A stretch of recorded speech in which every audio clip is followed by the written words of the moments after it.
अहिल्यानगरमध्ये गोळीबार झालेला आहे आणि या गोळीबाराच्या घटनेनं इथले नागरिक आता हादरलेले आहेत। जामखेडमध्ये रात्री हॉटेल चालकाच्या मुलावर गोळीबार झालाय। या हल्ल्यामध्ये 20 वर्षीय कुणाल पवार गंभीर जखमी झालाय।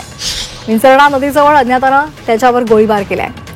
अहिल्यानगरच्या जामखेडमध्ये रात्री 10च्या सुमारास एका हॉटेल व्यावसायिकाच्या मुलावर गोळीबार झालेला आहे। शहरातील विंचरणा नदीजवळ अज्ञात व्यक्तींनी हा गोळीबार केलेला आहे आणि यामध्ये 20 वर्षांचा कुणाल पवार जखमी झालाय। त्याच्यावर अहिल्यानगर रुग्णालयात उपचार सुरू आहेत। या संदर्भात रोहित पवार यांनी ट्विट केलेलं आहे। ते काय म्हणाले पाहूयात।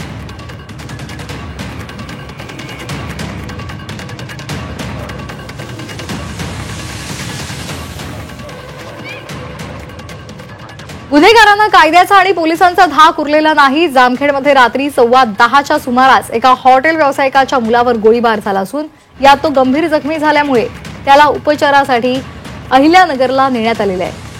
अशा घटनेमुळे शहराच्या शांततेला गालबोट लागत असून नागरिकांना जीव मुठीत घेऊन दहशतीमध्ये राहावं लागतंय। सामान्य माणसाला मोकळा श्वास घेता यावा यासाठी सरकारनं या गुंडगिरीला चिरडून टाकावं ही विनंती रोहित पवार यांनी हे ट्विट केलेलं आहे आणि त्यांनी सरकारला विनंती केली आहे।